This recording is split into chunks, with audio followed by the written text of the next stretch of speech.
it's Chris from the Evermore YouTube channel, back with the Morning Magpie. This is our 3rd edition, and a little bit of somber news to cover in this one actually as well. As I've always said, this is just a quick news roundup as to what's been going on in the world of Newcastle United this week. So we're going to get stuck right into it. There's no mistake, and the biggest story, obviously wrapped around the country and wrapped around the world right now, was the unfortunate demise, the death of the Queen Elizabeth, our monarch, 70 years on the throne, 96 years old, God bless her, passed away sadly. And as a result of the nation mourning and everything that goes with it, the Premier League fixtures have been postponed this weekend. Now, some people agree with it, some people disagree with it. You know, for me personally, where I stand on it, this is quite a huge seismic event really that's happened, the tragic loss of the Queen. So I can totally understand why the Premier League fixtures have been stopped out of a matter of respect. I know some of the things are going ahead. I know the Great North Run's going ahead, for example. Obviously, there's a lot of charities and everything involved in that as well. So I think the logistics of cancelling that might be slightly different to rearranging football fixtures. But the Premier League have said they're doing it out of a mark of respect. I know that the clubs obviously tweeted their total understanding and support of that. And they're going to come out with some news as soon as they can about when the rearranged fixture against West Ham will take place. But very sad news about the Queen.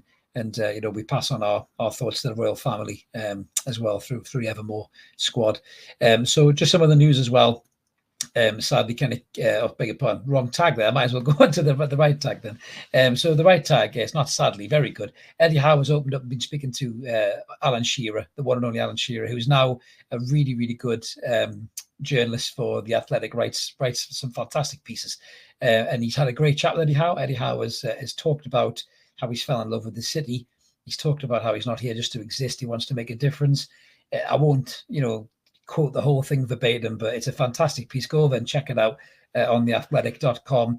If you haven't already, I think it's only £1 for 12 months. I've signed up to that. I have been for a long time. It's absolutely fantastic. There's some great journalists on there, the likes of Chris Waugh and George Colkin, obviously Alan Shearer doing his bit as well. But it's an absolutely superb interview with Eddie Howe. And if you didn't love him already, you're going to love him even more by reading this piece. Just his ambition, his desire, his love for the club, for the city, for the people. The man just gets it. And it's absolutely superb. So make sure you check that out on The Athletic. And I'm sure we'll be having a chat about this on the podcast going forward Monday night and possibly next Wednesday as well. So as I meant to click on the right tag there. So again, a little bit more sad news this week. Yesterday, actually, Newcastle United, I'm sure we were joined, by all the other clubs, Leeds United, Everton, Sheffield United, Bolton Wanderers, and certainly Wales.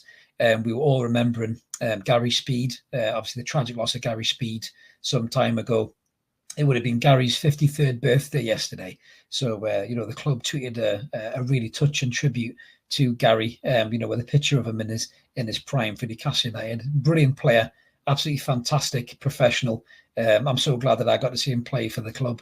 And I know our very own Di, obviously a stout Welshman, has great fond memories of Gary Speed and how much he means to him as a player.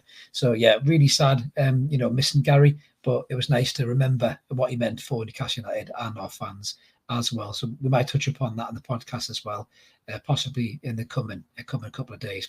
There was 2 years on as well for signing Callum Wilson, so a bit of an anniversary there. So 2 years on, 22 goals, so many handsome smiles, just a wonderful player. Probably hasn't played anywhere near enough, and I'm sure Callum will be the first person to say that. We really hope that changes moving forward.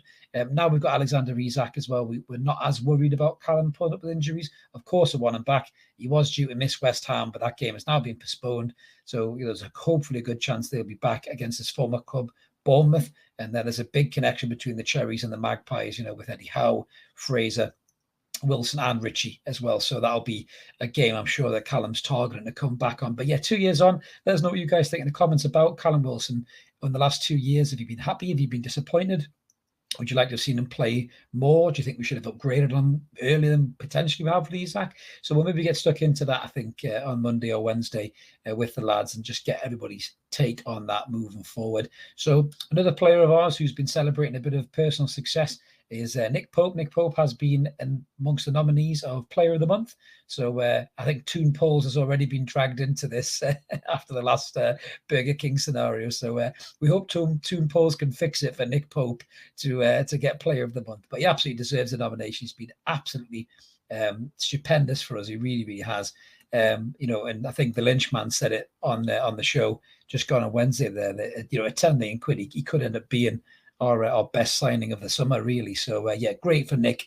And let's just hope he stays fit for a very long time moving forward, because we have actually had some news as well about a potential incoming goalkeeper. So just a little bit of news on this one is that apparently Carl Darlow was injured in training, ligament damage. I think I covered this on a short video. And former Liverpool goalkeeper, is it Lloris Karius, has apparently signed on a free transfer. Now, of course, I didn't see much confirmation on it in terms of officially from the club, but it did happen right at the obviously the demise of the Queen. So I can imagine that a lot of social media output was muted, and rightly so by a lot of people. Some YouTubers didn't mute it, to be fair. They just cracked on, which, that's up to you whether you agree or disagree with that. But, we certainly didn't want to put anything out. We put a pre-recorded video out earlier on, but we certainly weren't going to do anything live. I think a lot of people did the same. So I think the club's kind of pulled back a little bit on that. But yeah, let us know what you think about Karius.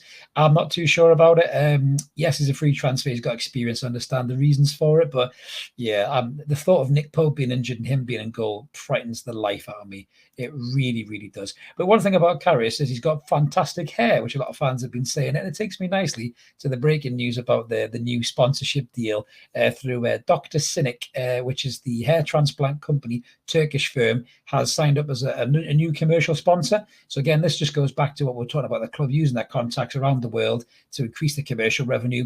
We spoke about it before. We did a great episode that's still on the channel, with Kieran Maguire that Adam did, financial specialist, that mentioned about the way that the club can grow in terms of the financial fair play restrictions is by enhancing that commercial revenue. So Dr. Cynic's come in as another commercial partner, off the back of obviously the sleeve sponsors that we had, Noon as well. So, they are growing that, the owners, they are getting that commercial revenue enhanced and growing, so we can potentially spend more on transfer markets and maybe up the weekly wages that we do pay. It's working quite well at the moment, but, we always need to increase those commercial partnerships. So it's fantastic to see the club doing that. And you never know, maybe I might get a discount and get my own hair sorted as well, which would be absolutely brilliant. So there was another bit of nice news as well, that the South American lads, the Bruno, Jo, Miggy and Manqy, all did a lovely meet and greet at St James's Park for Castore, where a lot of fans rocked up and got the lads to sign the shirts. They're all full of smiles. They're all very happy lads, and fantastic when they meet fans as well. So that was really good to see by the club. So yeah, plenty going on with Newcastle United this week. Obviously, no games coming up, but that won't stop us doing the podcast. Me and Mark will be back on Monday with what's going on. And obviously, we'll be back with the lads next Wednesday for Evermore, the normal weekly podcast, where we'll be chewing through a few things and just getting your viewpoints as well.